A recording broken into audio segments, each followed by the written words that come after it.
Qué gran acto de cinismo es lamentar las 5 vidas que tristemente se perdieron por el apagón e ignorar las más de 8.000 que se pierden cada año en España como consecuencia del cambio climático.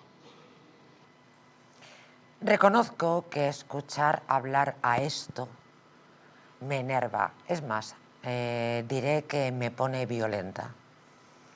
Es absolutamente miserable, más allá de que sea un presidente de España nefasto, responsable de un número indeterminado de muertes en Valencia.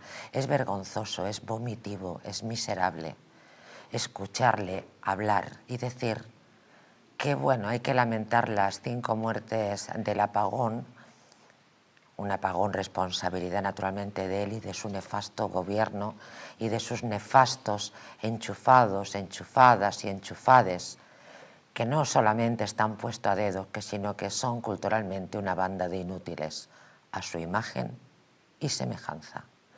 Me abochorna, me avergüenza, me entristece, me violenta escuchar al presidente de mi país, de mi nación, echar balones fuera sobre lo que él llama 5 muertes. Han sido más muertes las ocasionadas por el apagón. Y se pone a hablar de no sé cuántas muertes del cambio climático. Tuercebotas, cretino, miserable. Si no fuera por lo que es, diría lo que yo quiero decir, que es exactamente lo que están pensando todos ustedes. ¿Qué pasaría si usted fuera el padre, el hijo, la mujer o el marido de uno de los muertos a consecuencia de la indecencia de gestión de este país, de esta nación que hace tiempo que ha perdido la dignidad? De pronto me imagino que es mi padre, que es mi hijo, que es mi novio, mi marido, quien ha muerto porque falló un respirador. Y como mínimo lo que desearía es que esto dejara de respirar cuanto antes mejor. Es una vergüenza, es miserable, es vomitivo. Y lo peor no es Sánchez, lo peor es una nación que ha perdido la dignidad. Bienvenidos, esto es La Huella del Crimen.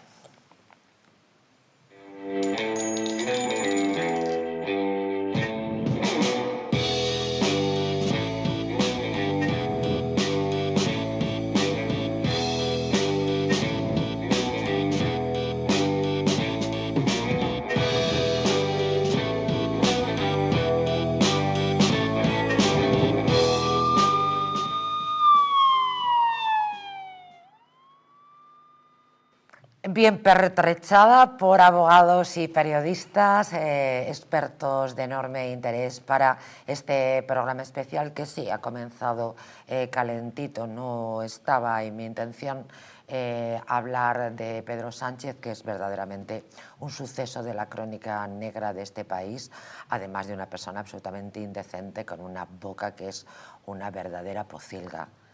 Pero evidentemente he escuchado estas palabras y me han herido profundamente. Alberto Martín, bienvenido, buenas noches. Muy buenas noches, ¿qué tal? ¿Cómo estáis? Encantado de estar con vosotros. Alberto Fernández Palacios, bienvenido. ¿Qué tal? Buenas noches, María José. Bienvenido, Carlos Capa. Muchas gracias, María José, compañera. Bueno, en fin, no haré ronda de parecer sobre estas palabras del presidente del Gobierno porque no quiero perder más tiempo con él. Vamos con un asunto y es que el tema de Dani Alves. Tenemos noticias.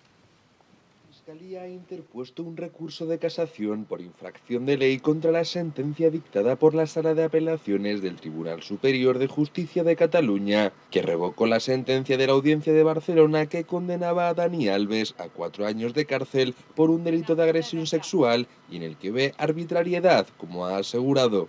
En el recurso, el Ministerio Público alega que el Tribunal catalán vulneró el derecho a la tutela judicial efectiva al haberse llevado a cabo una valoración no racional de la prueba practicada en el acto del juicio oral y no haber valorado la totalidad de la misma, por lo que entiende que ha incurrido en una arbitrariedad prohibida por la Constitución. Argumenta además que determinadas imprecisiones a las que hace referencia el Tribunal Superior de Justicia de Cataluña en relación al relato de la víctima son fruto del bloqueo psicológico y del deseo de omitir acusaciones inocentes que pudieran interpretarse como un consentimiento inexistente, como aseguran textualmente. Sin embargo, sostiene que el examen de la prueba en su conjunto, observando el bosque y no los árboles, determina que hubo una evidente imposición forzada al coito, como asegura la Fiscalía. Bueno, la verdad es que nada más llegar Carlos Capa al plato de lo primero que ha dicho, porque además en principio entre los temas que hoy nos ocupaban no estaba precisamente el de Dani Alves, que es una noticia de esta misma mañana.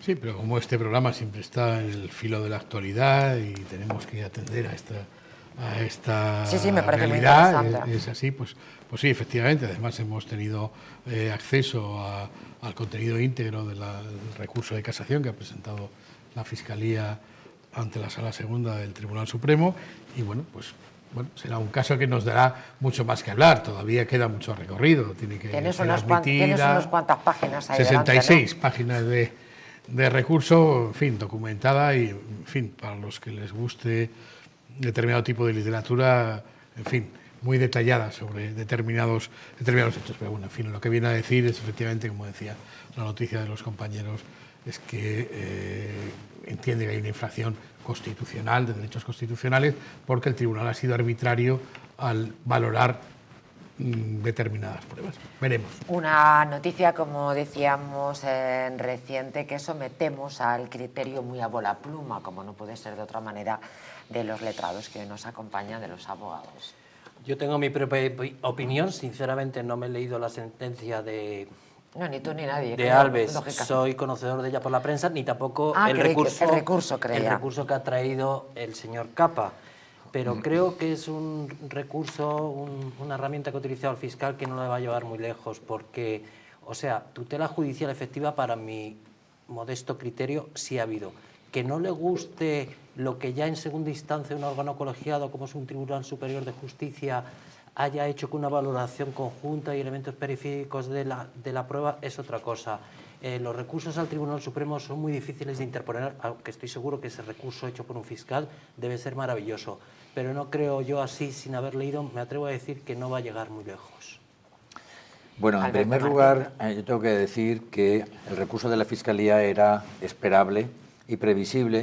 Lo comentaste en el programa, además. Sí, porque la Fiscalía mantuvo un criterio acusatorio e incriminatorio en el propio juicio, que se celebró ante la Audiencia Provincial, que también es un órgano colegiado. Por lo tanto, la Fiscalía, con un criterio de coherencia, si estaba pidiendo una acusación y estaba pidiendo una pena y estaba dando credibilidad a la versión que establecía la parte denunciante, es lógico que proceda al recurso ante el Tribunal Supremo. Por otra parte, en la jurisprudencia española ya se ha dejado claro que la soberanía para la interpretación de las pruebas que se producen en presencia y delante del órgano que tiene que dictar la sentencia le corresponde a ese órgano. ¿Qué quiere decir? Que es muy difícil llevar a cabo una apelación, y ya no me refiero a la de ahora del Tribunal Supremo, sino a la primera apelación. Es decir, la Audiencia Provincial se entiende que era soberana para la interpretación de las pruebas, de los testimonios, de los testigos, del propio acusado y de la propia denunciante.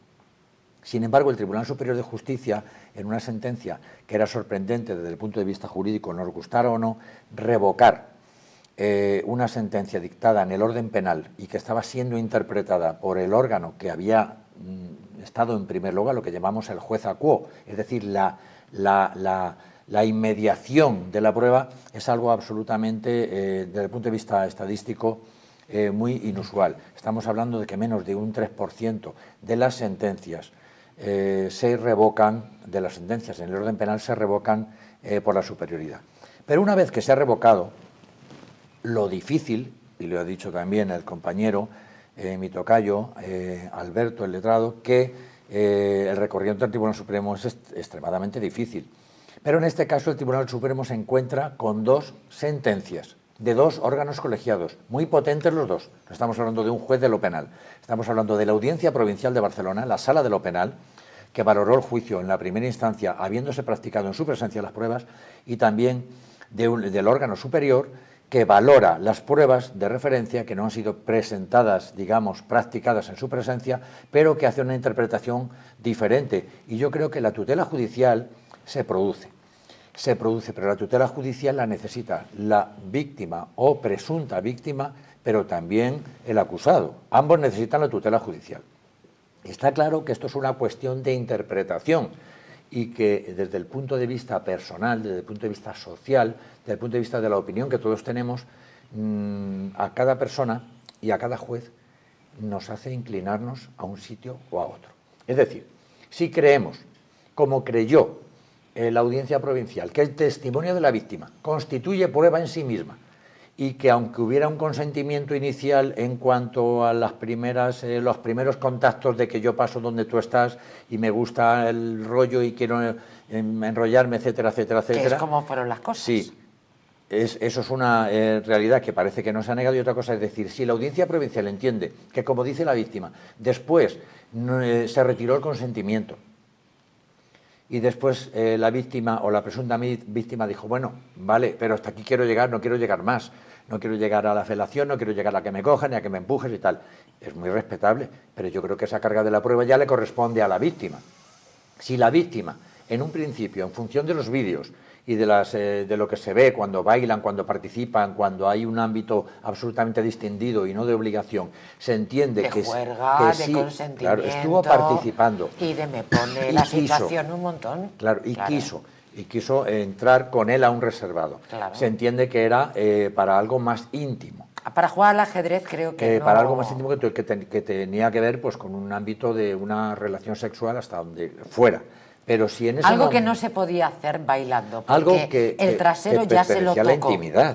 El trasero ya se lo tocó Sí, bailando con el consentimiento de ella. Que esto ocurre. La retirada del consentimiento es algo que las personas que han promocionado este tipo de normativa de jurisprudencia del solo sí es sí no han desarrollado suficientemente. La retirada del consentimiento es un derecho que tiene cualquier persona. Yo tengo derecho a retirar mi consentimiento, pero si primero lo he dado y luego lo retiro, si primero lo he dado en público y luego lo retiro en privado, la carga de la prueba es mía. Yo soy quien tengo que demostrar que ahí pasó algo, claro, a partir de lo cual yo retiré el consentimiento. Claro, es posible que eso pasara. Una mujer, tiene que demostrar él, sino ella. Hombre, claro, porque no, es que jurídicamente impecable, porque si no viviríamos en una incertidumbre vivimos total. En una incertidumbre. Una cosa es que le hubiera pasado a la fuerza. Deberíais bueno, varios contratos. Si el consentimiento yo os aconsejo... estaba otorgado, porque estaba, yo creo que eso no es fácil negarlo, estaba otorgado de alguna manera.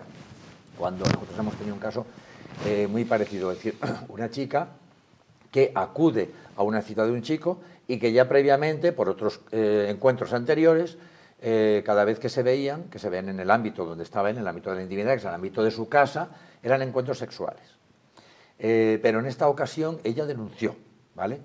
Y entonces, claro, ella había ido había ido a su casa, había ido a su invitación, en otras ocasiones se habían producido encuentros sexuales, habían terminado, etcétera, etcétera, y con conocimiento pleno, porque además en los mensajes se veía, esta chica participó y entró y otorgó un consentimiento inicial, ¿vale? Luego, en un momento dado, ella dice, como quizá pudo ocurrir aquí, que no decimos que no, pudo ocurrir, que dijera, bueno, no quiero seguir, no me encuentro cómoda, me estás tratando de mala manera, he cambiado de opinión, no me siento bien y me quiero marchar. Vale, estoy de acuerdo. Sí, totalmente. Tú te marchas como cualquier persona puede cambiar de opinión, pero si tú llegas, si luego dices, no, pero él insistió y entonces me cogió por la cabeza... Es el elemento clave del procedimiento penal, me violentó. Y aquí también ocurre así, cuando ella se quiere ir, supuestamente, es cuando él le coge la cabeza y le obliga, no, ahora no, porque ahora ya mira cómo me has puesto... y ahora tal, tienes que terminar, etcétera, etcétera. Eso sabemos que no debe suceder así. Pero tenemos que analizar, porque estamos hablando de muchos años de prisión. Sí, efectivamente, ella cambió de opinión por algún motivo y tenía derecho a ello. simplemente era una cuestión caprichosa o que quisiera aprovecharse de la situación o cualquier otra circunstancia. Pero es ella quien tiene que demostrarlo. Desde mi punto de vista, una vez que el consentimiento ha quedado constatado, el cambio de opinión, la carga de la prueba, creo que le corresponde a ella. Y por lo tanto la tutela judicial se produce. No como el fiscal quisiera, ni como otra parte quisiera, pero yo creo que, si por ejemplo pues me causó una herida o hubo algún mensaje, o sea, que ya un acto violento demostrable. Tiene que ver elementos, lo que llamamos eso de elementos periféricos, es decir, aquellas circunstancias, por ejemplo, que ella saliera con lesiones visibles o que saliera, bueno, dicen los testigos, parece ser que salió alterada y que salió, en fin, molesta y tal, que sí, ¿vale? Pero eso no sé si es suficiente, porque puede ser una pequeña discusión de eso a una agresión sexual, puede haber un paso. Y por lo tanto, yo creo que, si bien es verdad que hay una prevalencia en la primera interpretación, la segunda interpretación me parece que es más racional en el sentido de que valora lo que es favorable y lo que no es favorable. De manera muy rápida, que nos está esperando Jorge Vázquez para otro asunto. De rollo nada, me parece enormemente interesante. Sí. La verdad que es un asunto que además nos da pie a hablar de todo este nuevo concepto, ¿no? Nueva interpretación del concepto del consentimiento. Evidentemente, pues parece que poco recorrido en mi opinión de la fiscal del recurso. Me reitero lo que he dicho y lo ha apostillado el compañero que es abogado como yo. O sea, la tutela judicial ha sido efectiva. Que el fiscal no esté de acuerdo es otra cosa. Y que también lo que ha dicho el compañero, muy importante, que el consentimiento no está bien desarrollado en la ley. Estos consentimientos previos, posteriores y presentes. Que Dani Álvarez es un sobrao, un macarra, un chulángano, un tipo que se cree con derecho absolutamente a todo, a que le haga una felación una mujer y hacer con una mujer lo que a él le dé la gana, porque es un futbolista lleno de éxito y un chulángano y un macarra de libro. De esto no tengo la más mínima duda. Pero más allá de las explicaciones de los letrados y del periodista, como mujer, que naturalmente también me he encontrado con más de un babas a lo largo de mi vida, naturalmente con la idea de que podía hacer lo que le diera la gana, diré, cuando te metes en un reservado con un tipo de estas características, una de dos, o eres imbécil o sabes a lo que vas. Lo digo como mujer, no como letrado. Yo nunca me metería con un tío que me ha tocado el culo en un reservado, cuando sabes además de qué guisa están hechos estos individuos. Unos chulánganos que se creen con derecho a todo. A los reservados hay que saber a lo que se va. A que luego me arrepiento, ya, pero es que es importante no correr riesgos. Esto no lo enseñaban las madres. A lo mejor es que no lo enseñan. Vamos con otro asunto. Jorge Vázquez, que lleva un ratito ahí esperándonos. Muy buenas noches, bienvenido, Jorge. Buenas noches, encantado como siempre de escucharos. ¿Qué es el sharenting? Parece ser que es un asunto peligroso que revoluciona las redes sociales. Cuéntanos, Jorge. Efectivamente, no lo has podido describir mejor. Es algo muy peligroso. Empezamos el programa con fuerza y dando malas noticias, porque dentro de muy poquito, prácticamente menos mirar el móvil, el resto nos va a traer muchos problemas. Es una palabra, es un anglicismo que viene de la unión de dos palabras, sharing parenting, es decir, compartir la paternidad, es esa práctica que todos hemos visto alguna vez o hemos hecho alguna vez de compartir pues eso, imágenes de nuestros hijos con éxito o en momentos clave, nacimiento, primera comunión, primer baño, aquel viaje, etcétera, ¿no? Como digo, estas fotos compartidas tienen unas consecuencias devastadoras. Lo voy a explicar muy rápidamente. Desde el punto de vista jurídico y el material, empezaré por el jurídico muy rápidamente, porque yo creo que a la gente le interesa más los riesgos prácticos que el tema jurídico en sí, pero hay que mencionarlo porque no es de baladí.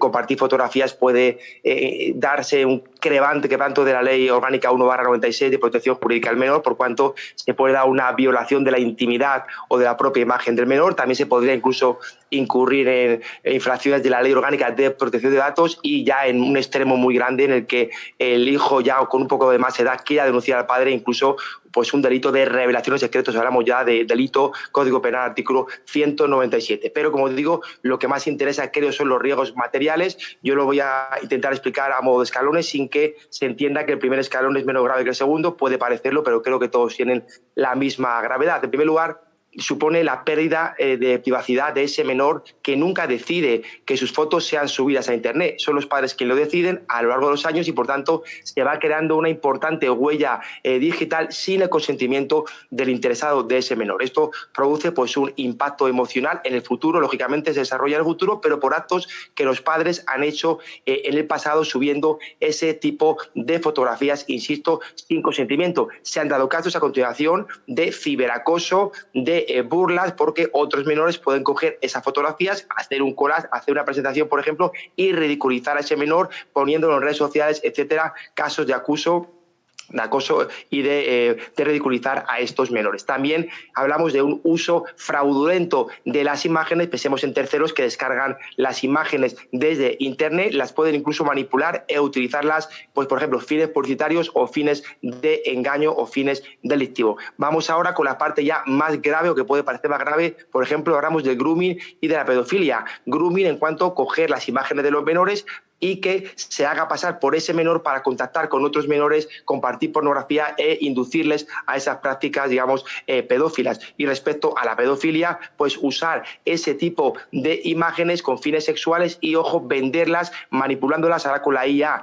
Esto es muy sencillo para sacar beneficio entre el mundo pedófilo. Te voy a dar un dato, María José, que es escalofriante, que viene de la Universidad de Oberta de Cataluña. El 72% de las fotografías incautadas a pedófilos en registros, etcétera, provienen de material cogido de Internet, subido por las propias familias de estos menores, los cuales nos debe llevar a recapacitar. Hablamos también que en 10 años se ha incrementado más de 1000% el uso de esas imágenes que vienen de familias para usos pedófilos. Por tanto, este asunto hay que tomarlo muy en serio. Y para contar las dos últimas vertientes, pues hablaríamos de la suplantación de identidad y el fraude. Ojo, porque hay una sobreexplotación o de datos expuestos de esos menores. Pensemos que se puede robar perfectamente la identidad de los mismos, crear perfiles falsos para que se puedan aprovechar por los ciberestafadores, de manera que se entra pensando que es el menor y puedes incluso cometer delitos con un perfil que no corresponde al tuyo. Ojo con esto, robo de credenciales y contraseñas. ¿Cómo se puede robar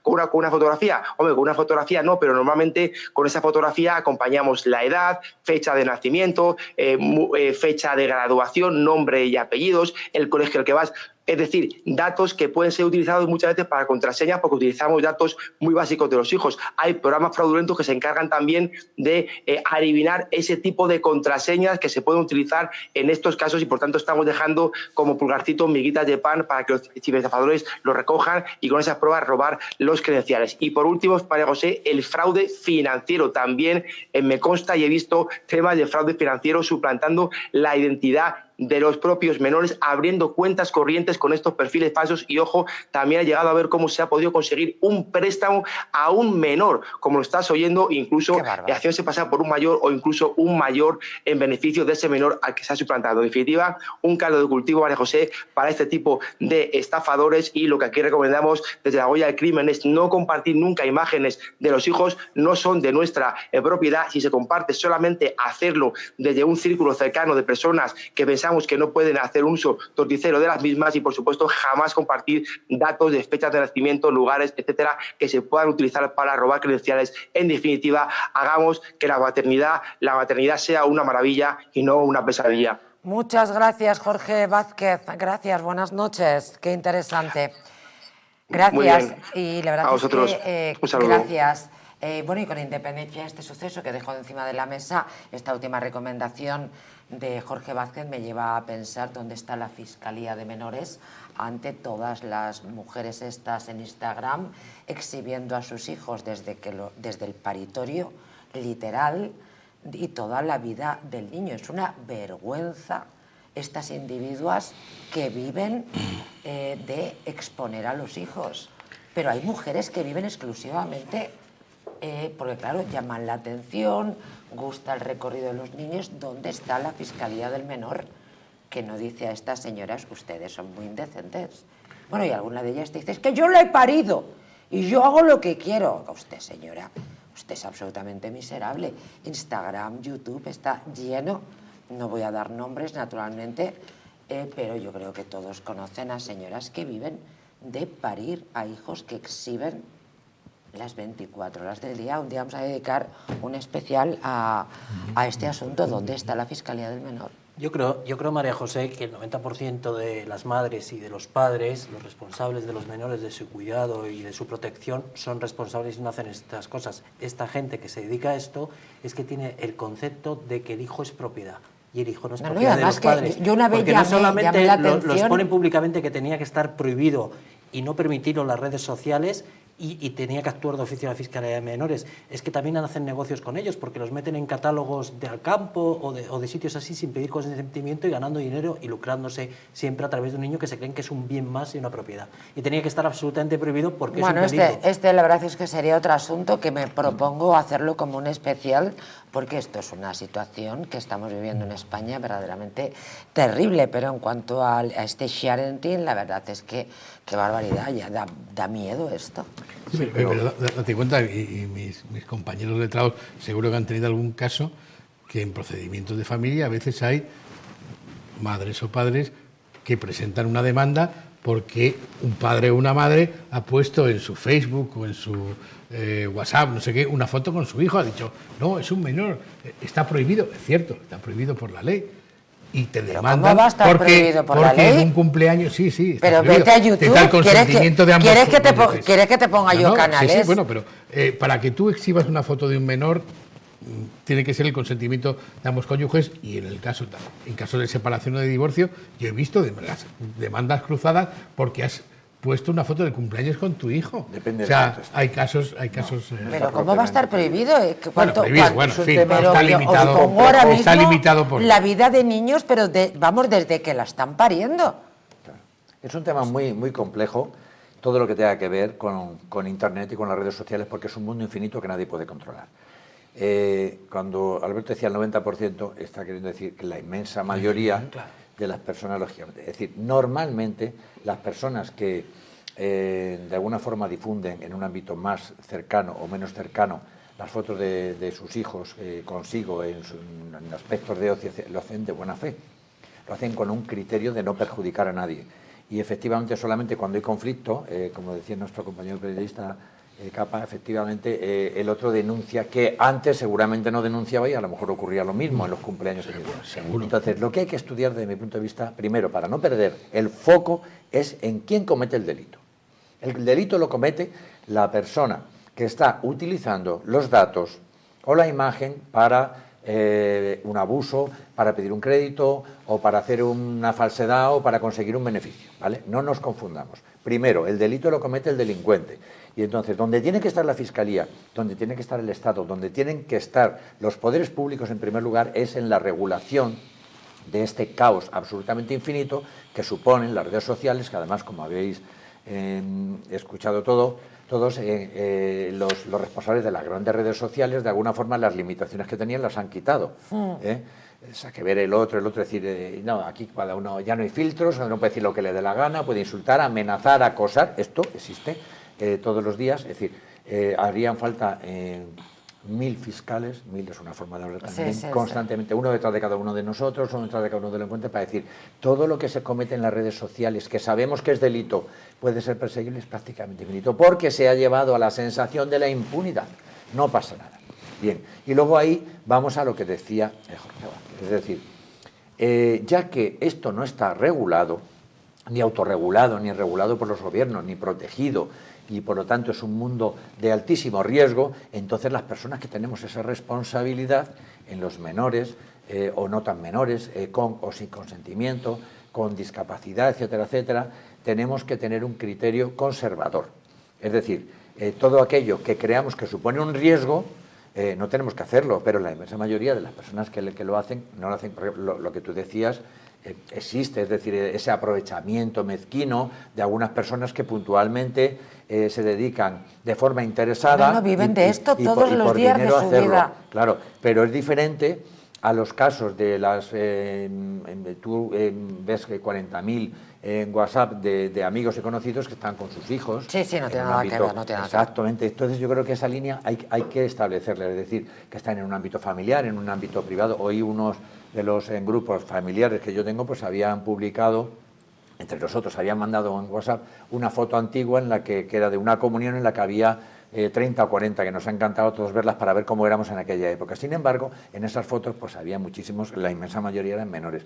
Todo eso se ha llevado a cabo de buena fe, con un criterio de que todos los que estamos, digamos, a su alcance no vamos a hacer ningún uso fraudulento, ni vamos a hacer un uso. Eso es lo que tenemos que tener en cuenta. Pero cuando salimos de los círculos cercanos, de la gente nuestra, de la gente de nuestros grupos, de la gente de nuestra familia, que sepamos que entramos en un mundo sin ley, prácticamente sin fronteras y un caos absoluto que puede poner en riesgo a los menores, a nosotros y a cualquiera. Y que la denuncia, porque decía que se habían multiplicado un 1000%, poco se me hace, porque hoy día más del 80% de los delitos son ciberdelitos y se cometen online. Alberto. Todos sabemos que hoy en día se sabe perfectamente lo peligroso que es el mundo digital, y estoy de acuerdo que el responsable es el ciberdelincuente, pero el irresponsable en ese mundo digital tan peligroso es como los padres, porque es como dejar al niño a las 3 de la mañana, a un niño de 4 años, en un parque solo, lleno de violadores. Quiero decir, tenía que estar absolutamente prohibido, y tiene varias soluciones. Que haya una ley con carácter de ley superior que prohíba absolutamente publicar cualquier cosa en redes sociales, o que se cree una policía judicial, una policía digital, perdón, con funciones Parecería más razonable la primera opción. Ya hay una... es decir, anoche mismo lo estuve viendo en un programa. Pero un fiscal digital seguro que no hay. Sí, pero hay una brigada especialista de delitos no solo cibernéticos, telemáticos, etcétera, etcétera. Pero es que eso el ciberdelito, ¿no? Efectivamente, eso está en la Guardia Civil, está en la Policía Nacional, está ahí en la carretera de Canillas, y la verdad es que funciona a nivel internacional y con un nivel de coordinación con todas las policías del mundo, y si no es absoluto. Pues entonces hay que cortar por lo sano, prohibirlo. Las redes no tienen fronteras. No tienen fronteras. No existen fronteras en las redes. Es decir, tú estás hablando, y tenemos muchos casos de con una persona, o con un hecho, o con una circunstancia, o con una denuncia, o con una foto, una publicación, y tú no sabes si es de aquí o es de Honolulu, ni lo puedes saber. Pues en el caso de que lo prohibieran, más de una Instagramer y más de una youtuber se iba a morir de hambre. Y eso hace que las denuncias, la inmensa mayoría, sean ineficaces. Vamos a hacer un alto en el camino, estamos fuera de tiempo, les voy a dar un consejito. Si quieren perder un par de kilos, porque la operación bikini está a la vuelta de la esquina. Si quieren volver a utilizar aquellas prendas que tanto les gustaban, Naturhaus les trae la forma más rápida y, ojo, la más eficaz de hacerlo. En tan solo 2 días podrás bajar de peso gracias al Pack Express, un producto de Naturhaus que contiene todas las comidas y todas las dietas necesarias para perder peso en tan solo 48 horas. Te ofrecemos un servicio personalizado, no tendrás que saltarte comidas, tampoco vas a pasar hambre. El Pack Express se adapta a ti. No lo pienses más y acude a tu centro Naturhaus más cercano. Regresamos enseguida. Le anunciábamos a todos ustedes la noticia en el día de ayer: sexo con asesinas y chantajes en las cárceles de Marlaska. Tiene que ver con la asesina del pescadito, Ana Julia Quezada. Vamos con ello. Parece ser que se lo monta con un funcionario para que le dé un teléfono. Tremendo.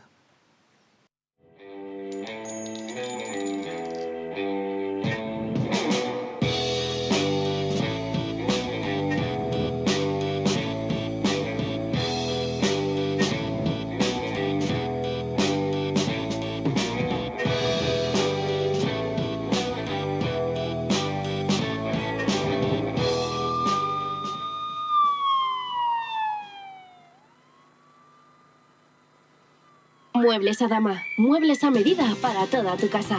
Salones, dormitorios, colchones, conjuntos juveniles, montaje y transporte gratuito, y además financiación hasta 24 meses sin intereses. Ven a la calle General Ricardo 190 o visítanos en mueblesadama.com.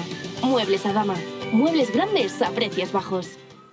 En la icónica Casa Gallardo nace Terracota Plaza de España, con una carta que reinventa los sabores tradicionales con un toque sofisticado. Disfruta platos frescos y de alta calidad en un ambiente elegante y acogedor. Un lugar ideal para comidas especiales, cenas románticas o eventos privados. Vive una experiencia única en el restaurante. Terracota Plaza de España, tu nuevo punto de encuentro en Madrid. ¿Te gustaría perder esos kilitos de más? ¿Volver a utilizar aquellas prendas que tanto te gustaban? Naturhaus te trae la forma más rápida y eficaz de hacerlo. En tan solo 2 días podrás bajar de peso gracias al Pack Express, un producto de Naturhaus que contiene todas las comidas y dietas necesarias para perder peso en tan solo 48 horas. Te ofrecemos un servicio personalizado, no tendrás que saltarte comidas ni pasar hambre. El Pack Express se adapta a ti. No lo pienses más y acude a tu centro Naturhaus más cercano. La presencia del colágeno en la composición de huesos, piel, ligamentos, cartílagos y tendones es imprescindible para frenar su deterioro. Sin embargo, a medida que envejecemos, su producción se reduce. Colacel Antiox de Mundo Natural combina en una misma toma colágeno hidrolizado puro, antioxidantes, ácido hialurónico y vitamina C que contribuye a la formación normal de colágeno. Haz del tiempo tu gran aliado. Colacel Antiox. ¿Una noche larga de fiesta con los amigos? Has terminado cansado y con una copa de más. Ahora en exclusiva en Naturhaus, Staff Detox, el remedio que acaba con esas resacas eternas del día siguiente. Acércate a tu tienda más cercana o visita naturhaus.es. Hotel Las Dunas, un lugar mágico en el corazón de la Costa del Sol. En primera línea de mar, situado en un oasis de armonía, tranquilidad, enfocado en la salud y bienestar de nuestros huéspedes. Desconecta del estrés y la monotonía del día a día. Estancias con programas exclusivos y personalizados de salud, rejuvenecimiento y control del peso. Elegancia y bienestar junto al mar, sin renunciar a la actividad y la vida saludable. Descubre Las Dunas Hotel Health and Spa, el más exclusivo de toda la Costa del Sol.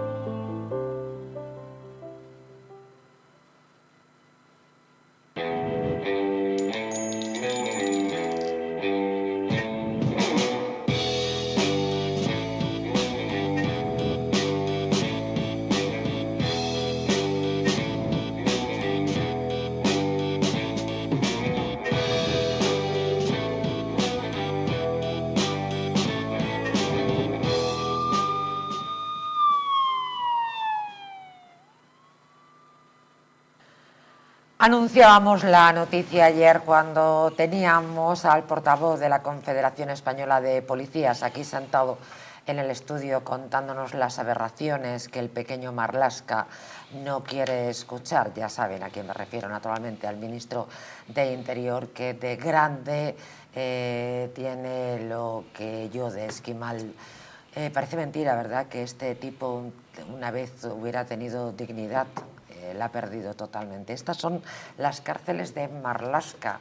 Parece ser que asesinas como Ana Julia Quezada, la mujer que asesinó por celos a un niño pequeñito conocido por toda España como El Pescadito y que además quería realizar una serie de televisión que alguna productora absolutamente infame estaba decidida a pagar a esta asesina, a este basura de ser, que una se pregunta por qué alguna vez tuvo que ver la luz del sol. Y Patricia, su madre, se fue al Congreso de los Diputados, montó la de Dios es Cristo y naturalmente evitó que ese documental se realizara. Ahora, esta individua que decía que somos muy racistas, que era por negra, no hombre, no es por negra, que seas negra no quiere decir nada, eres negra, eres asesina, eres una miserable, eres una enferma y ese es el motivo por el cual España te odia.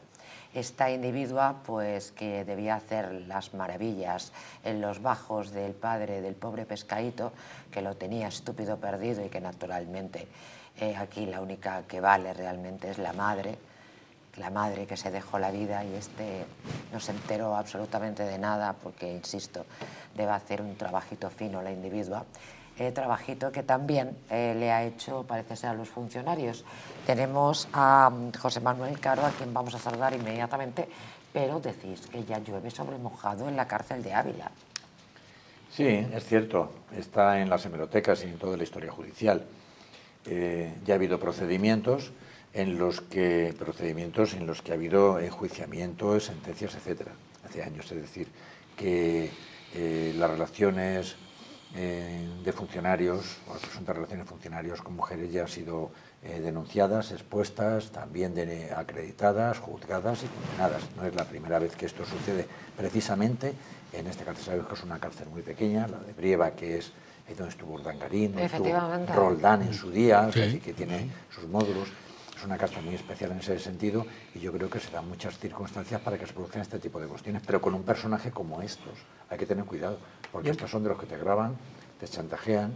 Y es lo que va a hacer, efectivamente. Ahora nos lo va a contar José Manuel Caro. Yo, María José, veo muy rápido dos problemas en este caso. En primer lugar, que no ha aparecido el teléfono para valorar esas presuntas grabaciones, con lo cual el enjuiciamiento va a ser complicado. Y en segundo lugar, que hay un tratamiento penal diferente porque uno es funcionario, luego está sujeto a cohecho, y el otro es personal laboral, que es un cocinero. Y eso lo podemos explicar después. José Manuel Caro es funcionario, sabe mucho, desde luego, de funcionarios en prisiones. Muy buenas noches. Hola, ¿qué tal? Buenas noches. Muy buenas noches, bienvenido. Decía que sabes y mucho de la situación que se vive entre los funcionarios de prisiones. Muchos de ellos pierden la vida. En este caso, sin embargo, vamos a hablar de una individua, de una asesina, que parece ser que ha hecho las delicias de algún funcionario. Bueno, ante todo nosotros estamos completamente horrorizados. El colectivo lo integran 22.000 trabajadores en un colectivo tan amplio, con cerca de 70 prisiones dependientes de la Secretaría General de Instituciones Penitenciarias. Como puede imaginar, bueno, somos un colectivo bastante honorable de funcionarios que en su inmensa mayoría pues desempeñan una labor muy complicada, muy difícil, y somos los primeros los que estamos muy afectados por todas estas informaciones que pone al colectivo pues en todos los medios de comunicación, ¿no? Que se haya dado este caso es una rumorología bastante extendida que parece ser que pudiera ser cierta. Nosotros, evidentemente, dentro de la presunción de inocencia que tenemos que entender mientras que está el procedimiento abierto, no deja de ser cierto que estamos bastante horrorizados, ¿no?, por todo esto, ¿no? Claro, no me extraña, efectivamente, horrorizados. De momento, Alberto Fernández Palacios también lo decía, no tenemos el teléfono. El teléfono móvil, nosotros tenemos constancia de que existía un teléfono móvil, de hecho, se estuvo llevando que ella no podía tener. Perdóname, José Manuel, ella no podía tener ese teléfono. Los teléfonos móviles están completamente prohibidos en los centros penitenciarios. De hecho, la manera que ha podido entrar, no sabemos si está vinculado con todas esas informaciones que se está divulgando en prensa o el cauce de entrada es distinta. Esa es la rumorología que se está investigando y que no existe una resolución al respecto. Lo que sí es cierto es que se estaba llevando a cabo una serie de cacheo y de registro con la intención de tener acceso a ese teléfono móvil porque hubiese sido la fuente de prueba inequívoca mediante el cual se hubiese podido comprobar si es cierto las digamos, denuncias que se están haciendo o, sin embargo, no lo es, ¿no? Ese móvil no se ha encontrado, lo que no se sabe es el cauce de entrada. Todo es una rumorología al respecto, ¿no? José Manuel Caro, muchísimas gracias por tu participación y además espero poder contar contigo en otras ocasiones donde de lo que hablamos es de cómo los funcionarios os jugáis la vida, como aquella mujer en Cataluña donde, en fin, vuestros estúpidos mandos se le ocurrió meter a un asesino que había matado a una mujer a cuchillazos, darle un cuchillo de cocina para hacer un cursito. Es que, si me permite incluso decirle que nuestros mandos muchas veces se encargan de perseguir muchas veces a los trabajadores honrados y expedientan a tu abandono me puede matar por cosas absurdas, ¿no? Hay una serie de hechos que creemos que están politizados, ¿no? Y no tengo la más mínima duda, y es un tema de enorme interés, José Manuel Caro, cuento contigo, bueno, te tuteo si me lo permites, para un próximo programa, porque es un asunto que tiene muchísima miga y hay que contar las cosas como son. Gracias, José Manuel, un saludo. Gracias. A vosotros, buenas noches. Un tema muy periodístico. Un tema muy periodístico y que efectivamente da para uno o varios programas, cómo es nuestro sistema penitenciario y cómo se vive, ¿no?, en eso. Comparto perfectamente con José Manuel que la inmensa mayoría de los funcionarios de prisiones son gente no solo honrada, honesta, sino dedicadas más allá del deber a su trabajo, que realizan su labor en circunstancias muy complicadas, muy difíciles. Han sido reconocidos como agentes de la autoridad hace muy poquito tiempo. Hasta hace muy poco no eran ni agentes de la autoridad, con lo cual su protección ante esas cosas era muy difícil. Os voy a dar más datos sobre la noticia que nos ocupa. El juzgado de Ávila investiga desde hace casi un año un posible delito de cohecho por parte de algunos funcionarios de la cárcel de mujeres de Brieva, como les decíamos, después de que Patricia Ramírez, que es la madre de Gabriel Cruz, conocido por todos como el Pescadito, asesinado por Ana Julia Quezada. Cruelmente, no, digamos, asesinado cruelmente. Es que verdaderamente una se pregunta ¿por qué habrá nacido esto? No lo entiendo, verdaderamente no lo entiendo. ¿Por qué alguna vez este ser ha visto la luz del sol? Es que no lo entiendo. Bueno, pues son cosas que yo no entiendo. O sea, yo creo que hay gente que no debería haber nacido. No sé, su madre se tendría que haber caído de un caballo antes de que nacieran. Bueno, pues la mamá del pequeño Gabriel Cruz ha alertado a la policía de que la asesina poseía un teléfono móvil. Y claro, las autoridades pues han tomado declaración a un educador de la cárcel de Ávila, a 3 reclusas y a la actual pareja de Ana Julia Quezada. ¿A que tiene pareja esto? Bueno, y todos señalan que además la asesina del pequeño niño Gabriel Cruz habría grabado con su teléfono móvil algunas de las relaciones sexuales con funcionarios para chantajear a la dirección de la cárcel y pedir su traslado a Barcelona. Perdónenme, vaya tarde que tengo, vaya noche. Pero ¿quién puede ser la pareja de esta bestia? Bueno, perdón, no es materia de este programa.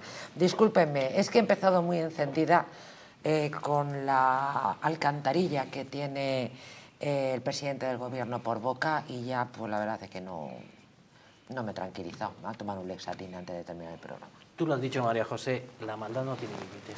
Es decir, es una bestia que tiene una condena de prisión permanente revisable y a pesar de ello, pues no debe estar lo suficientemente controlada si rumorología de que tiene un teléfono. Teléfono que en manos de esta asesina es un arma. ¿Por qué digo que es un arma? Porque con un teléfono se puede cometer un delito. Y no me extraña que la madre del Pescadito tenga miedo a esta mujer. Hombre, porque la puede amenazar. Que la ha amenazado. La ha amenazado, por eso. Sí, y esta mujer no puede tener un teléfono en sus manos porque es como tener un arma. Porque esta mujer es mala. O sea, su maldad no tiene límites. Ha denunciado, y lo hemos podido ver hoy en diferentes medios, incluso voy a buscar alguno, que dice que tiene miedo porque la asesina de su hijo ha dicho que la va a matar. Y la va a matar porque ha impedido, con la dignidad tremenda de esta mujer de Patricia en el Congreso de los Diputados, pues consiguió naturalmente que que nadie produzca una serie con esta asesina contando cómo había quitado la vida al Pescadito. Esta mujer tenía que estar en aislamiento. Las cárceles españolas son buenas esta mujer y los tendría que estar son estupendos, pero hay una vía que no pueden controlar. Debería controlarla porque esta mujer es malévola. Bueno, vamos a ver. Todos los que trabajamos en la jurisdicción penal no nos extraña esto de los teléfonos. No, para nada. No. Lo conocemos. Bueno, ni las drogas que supuestamente no circulan en las cárceles. Pero lo sabemos, no por rumores, sino que sabemos a ciencia cierta que esto sucede. No es algo tan inusual. No. Bien, está claro que no se investiga lo suficiente y que cualquier interno, o prácticamente cualquier interno, puede tener acceso, si tiene sus medios económicos, a tener un teléfono. La investigación no es tan compleja, porque si hay un teléfono móvil, ese está funcionando a través de un repetidor y, por lo tanto, debe dejar muestra y rastro del repetidor de los teléfonos que se han conectado. Los números de teléfono, si no son de los funcionarios o de los trabajadores, etcétera, serán este o aquel o el otro número que está con cargo a ese repetidor, de manera que se puede ubicar, por una parte. Se podía haber investigado con más discreción, por otra parte. Los teléfonos, ya saben que son teléfonos así, mini teléfonos pequeñitos, de los que se esconden en cualquier parte del cuerpo, específicamente en aquellas partes que no se registran con intensidad. Exactamente. Y eso es una práctica que yo entiendo que no es inusual, digo que todo el mundo ocurre tal. Entonces, esta mujer, esto ha salido a la palestra por el conocimiento de la relevancia que tiene esta mujer. Si no, no hubiera sido así. Y por la denuncia por el hecho de que una persona tan absolutamente retorcida como ella, que ya sabemos que que cuando una persona no tiene ningún límite moral, como es ella, porque todo lo que haya ocurrido en su vida, que nos lo imaginábamos, por lo que han dicho antes de que asesinara al pobre niño de aquella manera absolutamente tan cruel y tan cobarde, y luego se pusiera a buscarlo, que era una de las cosas que más nos indignó, como si fuera una persona doliente, es lo que lógicamente la ha ubicado como uno de los personajes más siniestros de la historia de la criminología española. Pero el hecho relevante no es que se haya utilizado el teléfono, sino que esta mujer, que estaba sacando rendimiento de esto, al parecer, llegar hasta el punto, cosa que tenía que pensar la persona, porque lo que se preguntaba María José es no cómo esta persona con esta maldad puede existir, no, sino cómo puede haber alguien que quiera tener relaciones con una mujer así. Sí, yo me pregunto las dos cosas. ¿Cómo es posible que esta tía haya nacido? O sea, de verdad, o sea, yo, ojalá su madre se hubiera caído de un caballo embarazada de 9 meses.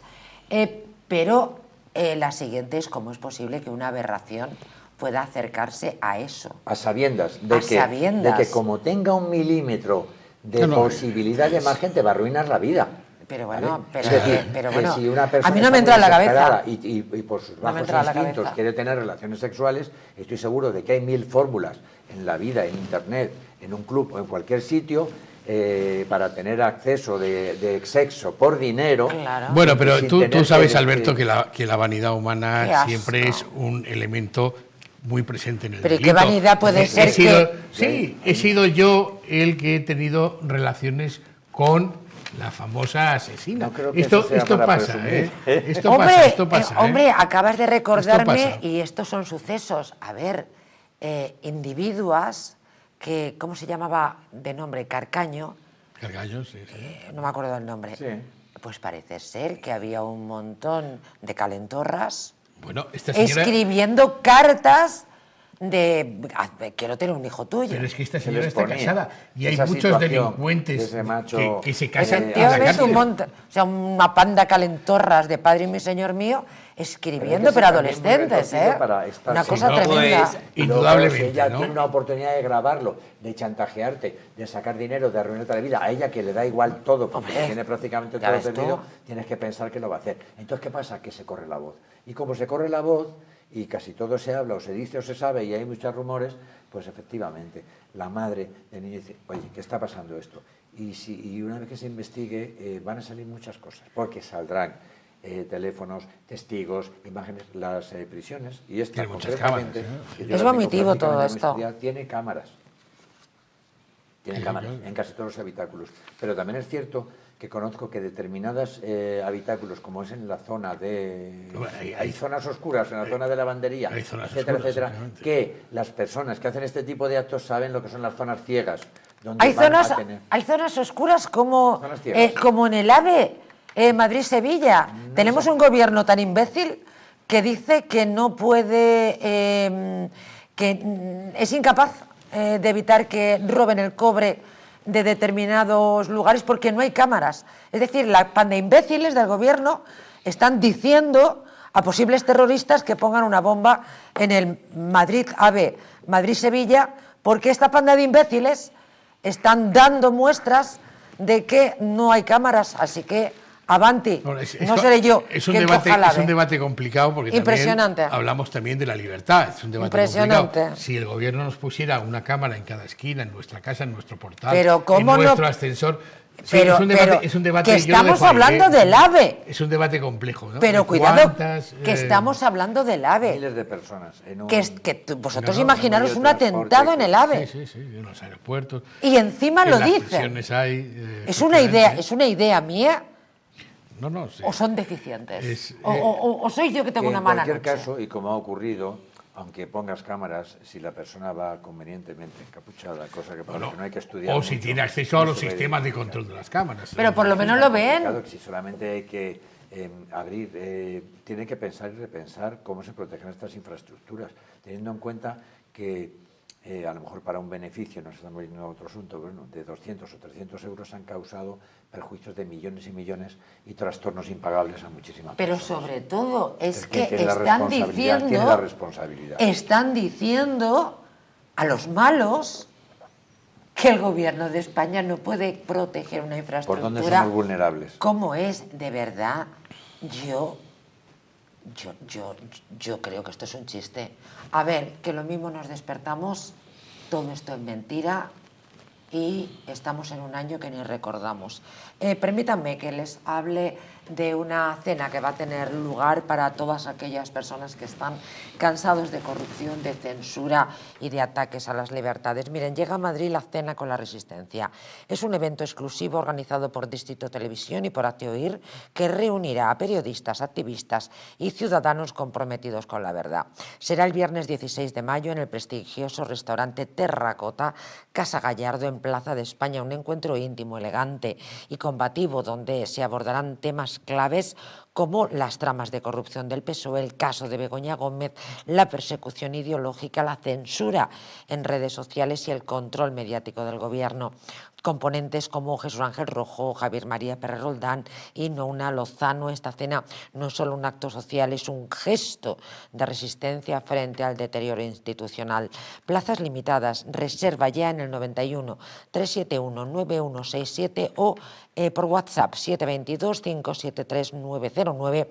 Cena con la Resistencia, porque callar ya no es una opción. Y he dejado con la palabra en la boca a Alberto Fernández Palacios. No, retomando y haciendo las palabras de Carlos Capa, al funcionario vanidoso que dice me he beneficiado a Ana Julia Quezada, pues que no se ande con tonterías, porque como dice el compañero, como investiguen los repetidores y las localizaciones, las geolocalizaciones y lo enjuicien, le caen de 3 a 6 años por cohecho. Pero una cosa es al cerdo del funcionario, pero lo que a mí me llama la atención, y esto sería material de Crónica Rosa, discúlpenme que vaya nochecita que tengo, pero a mí lo que me parece vomitivo y que no puedo entender es quién es el desalmado, quién es la bestia hecha hombre o mujer o mujerello pues lo que una leche como sea, ella, María José, una como ella. La novia será la como pareja. ella. La novia será presuntamente como ella. Que es bisexual. Bueno, es lo menos que se puede ser. Bueno, ningún problema, Si estudiamos en la historia de la criminología, iba a decir, nos sorprenderíamos. No es tanta sorpresa porque está documentado la cantidad de delincuentes de este calibre que en la cárcel acaban casándose con gente que está en la calle.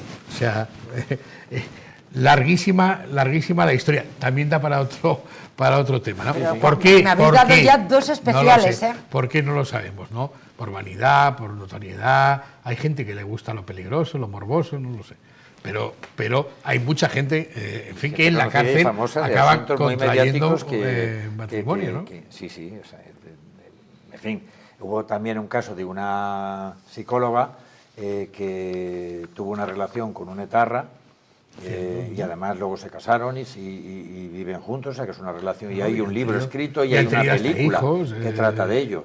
Y en los Estados Unidos hay muchos casos de asesinos en serie con cadena perpetua que han contraído matrimonio, incluso han tenido hasta hijos. ¿Recordáis el caso que llevamos nosotros desde casi del principio hasta el final de la supuesta explotación por su padre y por su madre de la niña Nadia Nerea? Sí, por supuesto. Sí. ¿Dónde se conocieron? En una visita carcelaria.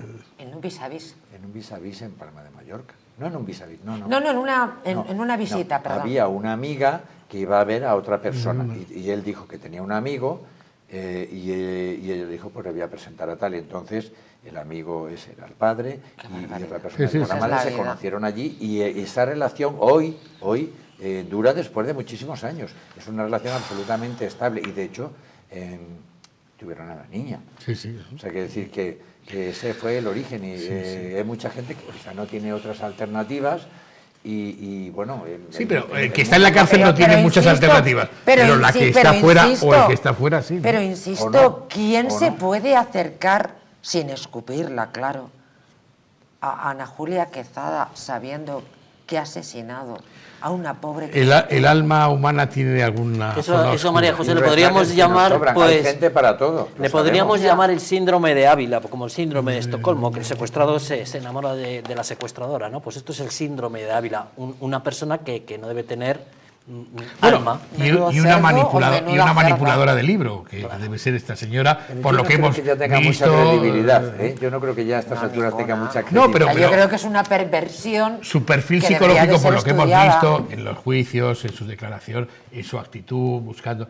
Es una persona manipuladora de libro. Si no fuera porque ante ha sido una descubierta totalmente. Personalidad débil. débil. Las imágenes de cuando la pararon con el coche.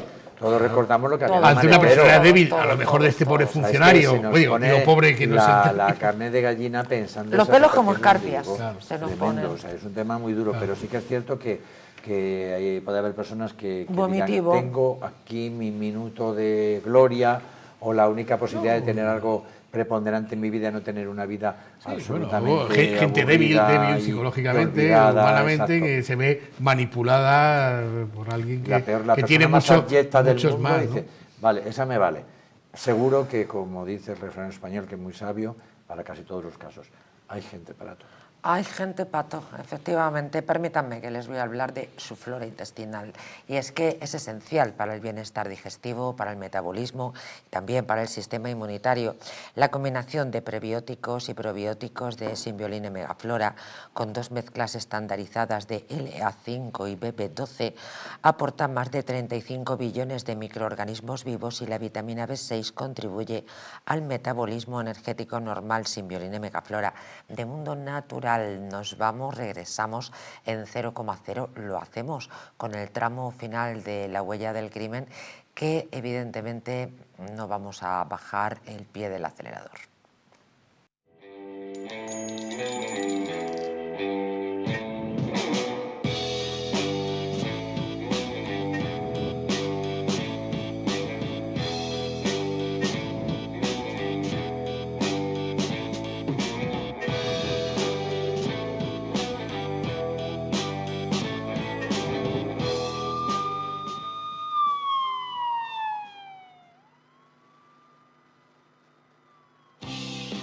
¿Te gustaría perder esos kilitos de más?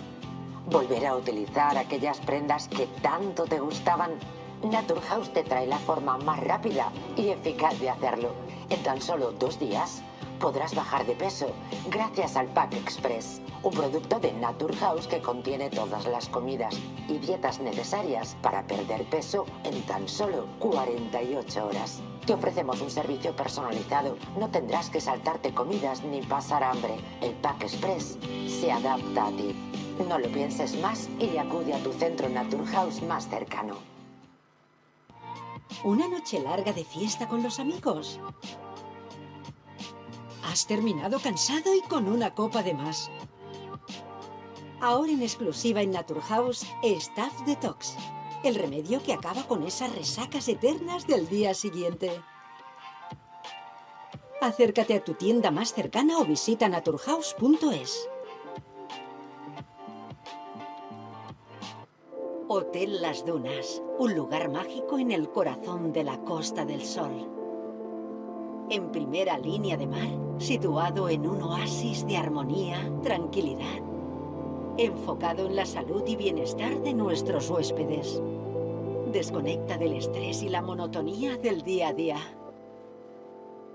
Estancias con programas exclusivos y personalizados de salud, rejuvenecimiento y control del peso.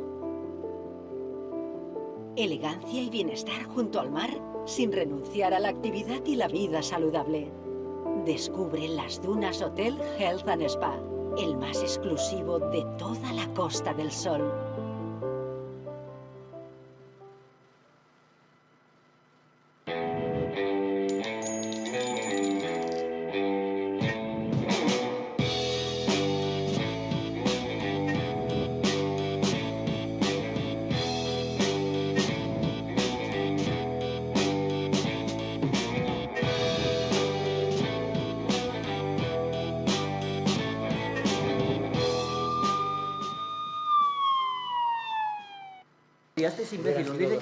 Bueno, estamos ya, o sea, os parecerá una tontería, pero ya estábamos discutiendo acerca de las palabras de Pedro Sánchez, que haya tenido la cara dura de decir que bueno, que sí, que 5 muertos por el apagón, pero que 1000 y pico por el cambio climático. En fin, ya saben que yo he abierto hoy el programa, se me ha ido un poquito la cabeza y otro poquito la lengua, y justamente estábamos hablando de esto, que naturalmente consideramos que es absolutamente indecente, pero por compensar les voy a llevar a un lugar estupendo, a los Montes de Galicia.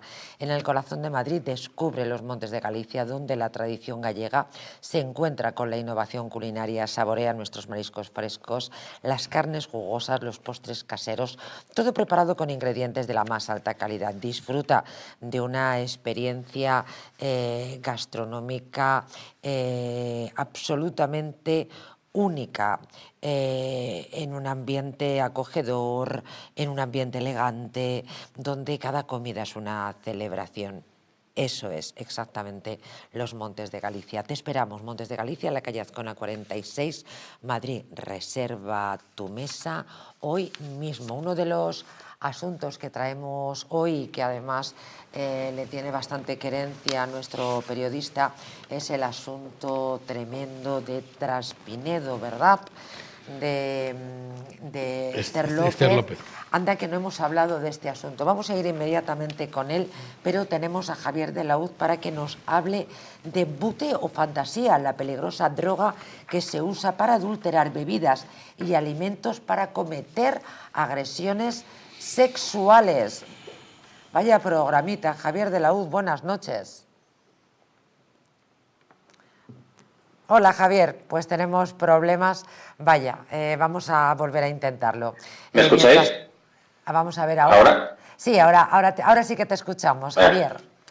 Adelante. Perfecto. Buenas noches, María José. Muy buenas noches. Sí, la verdad que lamentablemente, bueno, pues estos episodios se producen, ¿no? Muchas veces esto es lo que aquí en España han dado en llamar sumisión química, ¿no? El uso de sustancias que permiten reducir la voluntad o disminuir la voluntad de la víctima, ¿no? Mediante, pues eso, el uso de sustancias químicas, de fármacos, ¿no?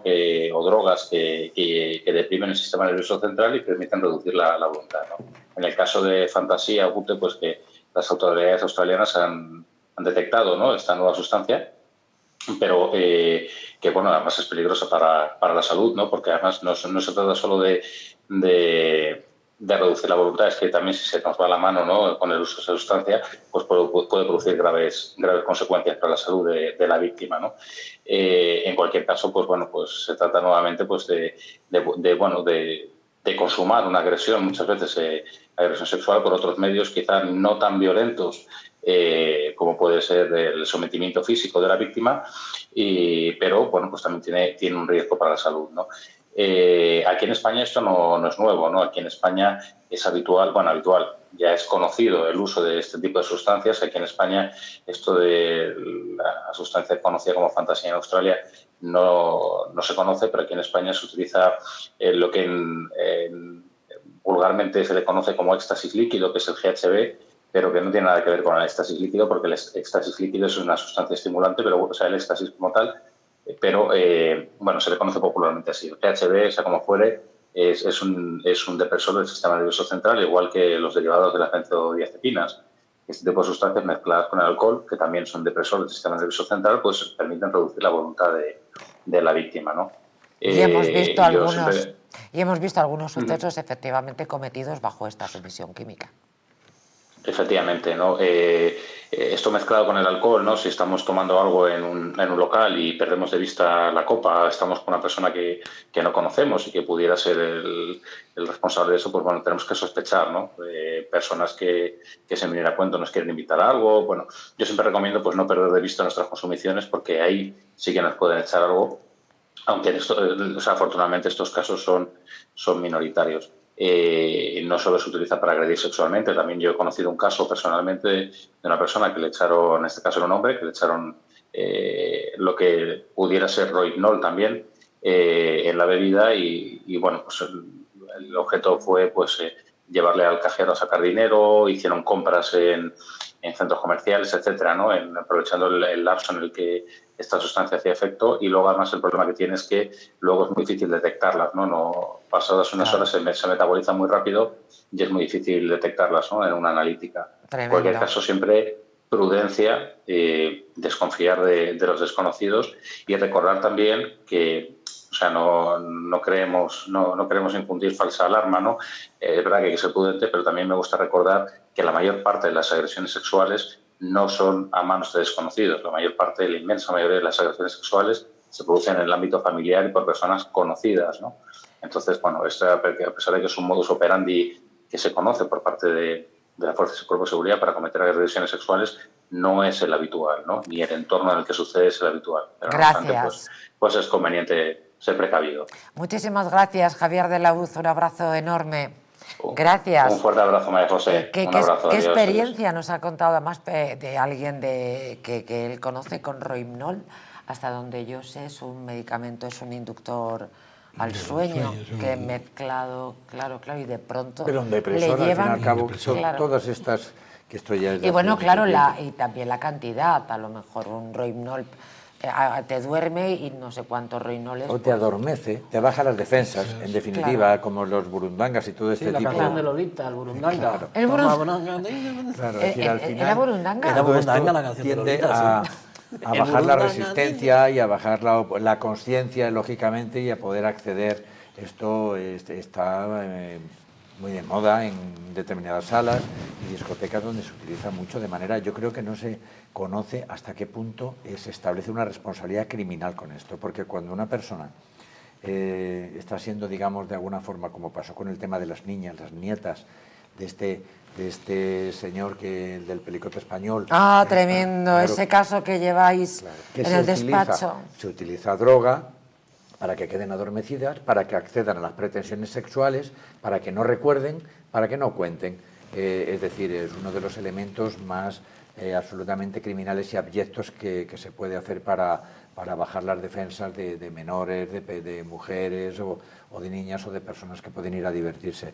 Y hay que investigarlo porque es algo que está muy de moda. No se le da la importancia que se tiene que dar y tienen que, en los locales donde esto se hace, tienen que controlar el acceso, tienen que saber que son drogas, que es delito, la tenencia para vender, ese tipo de consumo que se realiza, la drogadicción de personas sin su consentimiento, para la mayoría de ellos es o para quitarles la libertad sexual o para quitarles el dinero. Tremendo. Les confieso que cuando nos ha tarareado Alberto Fernández Palacios la canción de Lolita, yo he pensado, está loco, ¿cómo va? No puede ser, yo estoy segura. ¿Existe esa canción? Yo creo que era Sarandonga. Era Sarandonga. Ah, Sarandonga. Pero bueno, suena. Pero un momentito, porque yo estoy buscando aquí y resulta que en Spotify, música y letra de Lola Flores y Celia Cruz, Burundanga. Sí. Que me perdone Lolita. Lo de Lolita era Sarandonga. Yo creo, creo. Vaya noche. Lo de Lola Flores era Sarandonga. No. Burundanga. Canción Burundanga. Es una canción de Celia Cruz y la sonora matanera compuesta por Óscar Muñoz en 1953. Bueno, no sé. Tenía Lolita, que me perdone, por favor. Bueno, pero Alberto Fernando Palacios tenía razón. Por dónde iba. Y al haberla cantado Celia Cruz y Lola Flores, entiendo que Lolita podía cantarla, pero la de na era Sarandonga. Ya, pero la utilizan pero la palabra Burundanga existe. Y utilizan la palabra como de fiesta, de que baile, sepáis ¿no? que la canción se escribió en 1953. Pero utilizan sin malicia la palabra. Bueno, vamos, señores. Vamos, señores, es tremendo, ¿eh? Vamos, señores, con Esther López contra Espinedo. Hemos contado por activa y por pasiva ese suceso de una mujer que podría haber salvado su vida, incluso después de la agresión. Sí, bueno, a mí la verdad es que es un caso que me resulta cercano, como todo el mundo sabe, soy de Valladolid. Soy de Valladolid, militante, y además he trabajado profesionalmente. Que eso es un grado, ¿eh? Es un grado, sí. Ser de Valladolid, me vas a perdonar. No es del mismo Valladolid. Ah. Bueno, no, es verdad que bueno, además he trabajado profesionalmente mucho tiempo allí y bueno, pues he seguido este caso, bueno, pues por cercanía. Al final somos pocos, nos conocemos todos, ¿no? Es un caso muy complejo. Les pongo 4 guiones, ¿no? Cuatro titulares. Esther López muere en enero de 2022. Estamos en 2025 a mediados. Su cuerpo tarda en aparecer si no recuerdo mal, 13 días. Son 13 o alguno más, creo que son 13 días. Después de haber hecho una batida inmensa, la Guardia Civil, Protección Civil, la policía, voluntarios, drones, helicópteros, muy complicado. Una zona, a ver, Valladolid tiene zonas verdes, pero boscosas no, no es el Amazonas, no aparece el cuerpo. En estos momentos, por abreviar el resumen, hay un investigado, un imputado, hablando en términos más coloquiales, que es un señor, un amigo que había estado con ella, que él reconoce que había estado con ella, que nunca ha sido detenido y cuya única medida es una medida cautelar de fianza, en fin. Óscar se llama, inocente hasta que no se demuestre lo contrario.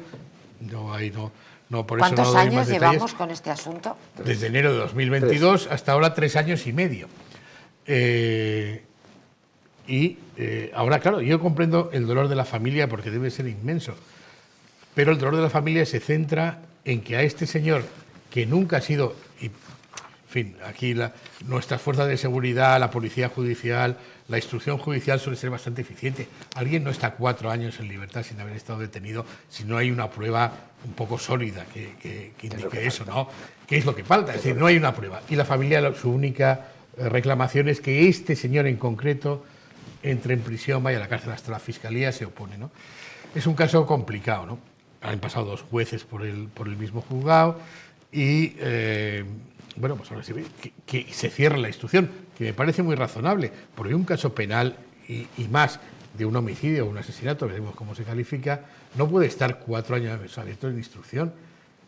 Primero, porque el presunto culpable o el culpable que se ha determinado ya de entrada va a tener una rebaja por un funcionamiento normal de la justicia. Nadie puede estar años y años sin estar han pasado investigado. Tantos años, sí, ¿no? Bueno, casi 4 años. Sí, ya para un caso como estos. 3 meses aproximadamente. No es suficiente para que haya dilaciones. La cuestión no es esa. La cuestión es que no.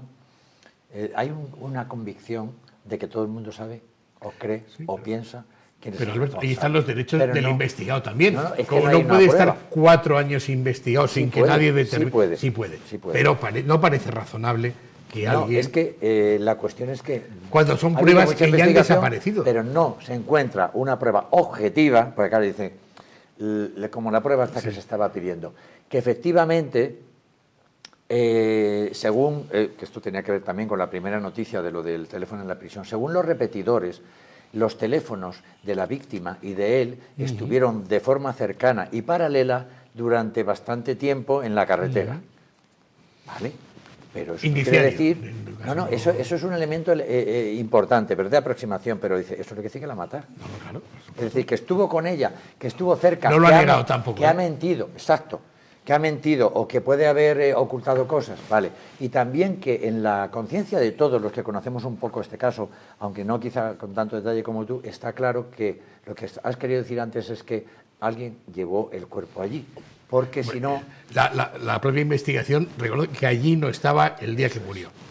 Alguien se lo llevó y lo volvió a poner ahí. Y también parece que la investigación no hay ninguna prueba de que este investigado y lo volvieron a poner. Yo creo que murió en otro sitio y lo llevaron allí, para que pareciera que era un accidente de tráfico, ¿vale? Y es posible que por el impacto que tenía el cuerpo se produjera un accidente. Y yo creo que no es un asesinato, sino que es un homicidio.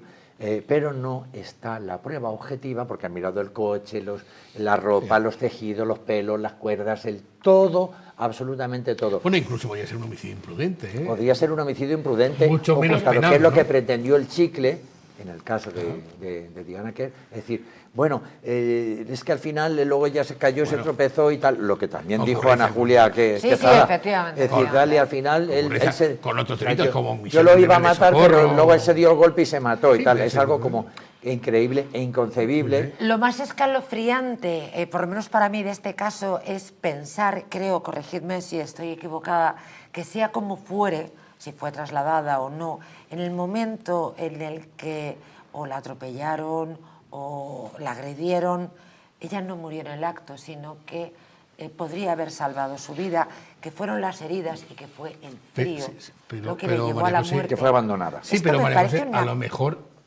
por las razones que fueran, porque estaba bajo los efectos del alcohol o de otras sustancias, el que cometió ese atropello no sabía que había atropellado a alguien. Caso- Pudo entender que había sido un jabalí Caso o un Farruquito. ciervo. Es decir, por ejemplo, si tú cometes un delito y abandonas el lugar de los hechos, Omisión de abandonas deber a de la socorro, víctima, puedes tener un delito grave Estás perdiendo los papeles, letrado. de omisión de socorro. Pero dices, no, es que aquel tuvo la suerte de que se certificó por el médico forense de que había fallecido. Y entonces, pues no hubo una omisión de socorro porque ya no tenía posibilidad. No era consciente de que había cometido no el lo hecho. sabía. Era consciente de eso, pero no sabía. Una imprudencia. Tuvo Una imprudencia. esa suerte, entre comillas, de que esa persona había fallecido. En este caso, quizá lo contrario, y probablemente, como tú dices, ni siquiera esa persona lo sabía. Pero sí que es cierto que, a sabiendas de que podía ocurrir o no, alguien se marchó. Sí, cometió un hecho imprudente que es conducir bajo los efectos del alcohol. Exacto. En fin. Pero claro, la omisión de socorro es un delito menor, que no es lo mismo. Es decir, Y dejar morir a una hablamos persona de que es el casi cuerpo como matarla, pero en la realidad del es Código un caso Penal muy complejo no porque tiene el nada que ver. cuerpo no aparece donde se había cometido o donde había tenido el accidente. Eso ya está demostrado. Vamos a seguir abundando Complicado. naturalmente en este asunto. ¿Recordáis la cárcel de Alcatraz? Sobre todo por pelis, ¿verdad? Sí, claro.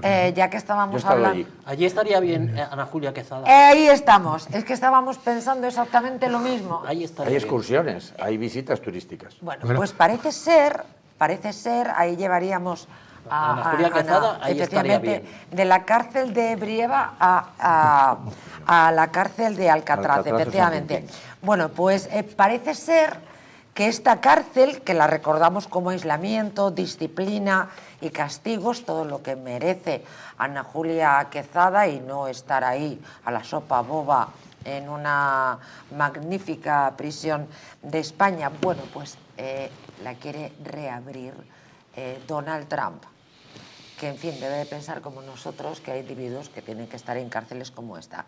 Antonio Soler nos va a resumir las características de esta cárcel. Buenas noches, Antonio. ¿Cómo es esta cárcel? Aislamiento, disciplina y castigos, así era la cárcel más temida de Estados Unidos. Nada, imposible, no imposible, tenemos un sonido nefasto. Vamos a intentarlo, nada. Aislamiento, disciplina y castigos, así era Alcatraz, la cárcel más temida de Estados Unidos. Eso ya lo he dicho Donald yo, Trump quiere revivir. El presidente estadounidense impulsa el regreso de la icónica cárcel en San Francisco para hacer de ella un nuevo bastión contra el crimen organizado y la inmigración irregular. El presidente de Estados Unidos, Donald Trump, ha anunciado su decisión de reabrir y ampliar la antigua prisión federal de Alcatraz, ubicada a la costa de San Francisco, California. Según justificó Trump en su red social, esta medida es una respuesta contundente contra la violencia urbana y reincidencia delictiva. No permitiremos que la criminalidad siga destruyendo nuestras comunidades. Muchísimas gracias, Antonio Soler. Un saludo, gracias, muy buenas noches. Vamos con otros asuntos vinculados con... En 30 segundos, María José. Un medio norteamericano ha publicado esta mañana que se había emitido La Roca, una película que habremos visto todos, la noche anterior a que Trump decidiera eso. Lo mismo estaba viendo la televisión. A ver, digo, por hacer un poco de crónica rosa. La noticia también se la puedo leer yo. Yo sí que puedo leer la noticia, los colaboradores dan datos. Según explica La Verdad de Murcia, que es el medio en el que estamos basando esta información, parece ser... Perdón, no es rigurosamente cierto, yo les estaba mintiendo en este momento porque no era esta la noticia que quería contarles, sino que era otra. Discúlpenme, pero la he extraviado. Había puesto en manos de este colaborador la noticia y lo siento, yo no la tengo. Bueno, en cualquier caso, todos conocemos esa cárcel de Alcatraz, fundamentalmente por las películas. La verdad es que Trump va en serio, ¿no? Bueno, la cerró el fiscal general de Estados Unidos, Robert Kennedy, en 1979. La llamaban la prisión de las prisiones. Más peligrosa del mundo por estar en una isla de San Francisco, por las bajas temperaturas, que era imposible escaparse, aunque estuvieron personas... Bueno, parece que un caso sigue en duda. Sí, unos ladrones de bajos. Hay peores temperaturas en Siberia y peores cárceles en Siberia. Pero bueno, el cine y la literatura la han llevado como si fuera algo de otro mundo. Simplemente es que estaba en una isla y se decía que nadie podía escapar porque cualquiera se moriría en el agua. Y que, lógicamente, pues, en fin, Clint Eastwood... No, bueno, y la convención sobre la tortura y tal, pues prohibía esos tratos. Pero yo creo que el reabrir esa cárcel tendrá que pasar por el Congreso de Estados Unidos porque es una millonada, está en muy mal estado y lo tienen para amortizar un poquito como museo, y yo creo que es una fanfarronada del presidente de Estados Unidos para darse más publicidad. No creo que se reabra esa prisión de seguridad. $150 la visita turística. ¿Cuánto cuesta? Pues 120, $150, depende si es de mediodía o de más, pero eso es lo que cada persona tiene que pagar a diario, y te aseguro que tienen miles de dólares de beneficio. O sea, que podrían... Yo he estado en ella, la he visto, y bueno, pues al final... Y necesita pues reforma, como dice... Tendrá una parte museística, yo no he estado, obviamente, pero... Aquí estuvo Al Capone, y te ponen la foto de Al Capone... Pero Alberto, Trump la quiere para meter a todos los inmigrantes irregulares y al crimen organizado, y esa cárcel solamente tiene capacidad para 336 personas. No sé si va a poder. El crimen organizado y los inmigrantes creo que son dos categorías muy diferentes. Pensar que los inmigrantes irregulares son personas que requieren un tipo de cárcel como esa, me parece una vergüenza. Tipo Trump. Eso es una barbaridad. En fin. Ahora, determinados... ¿No tiene capacidad la cárcel o Trump?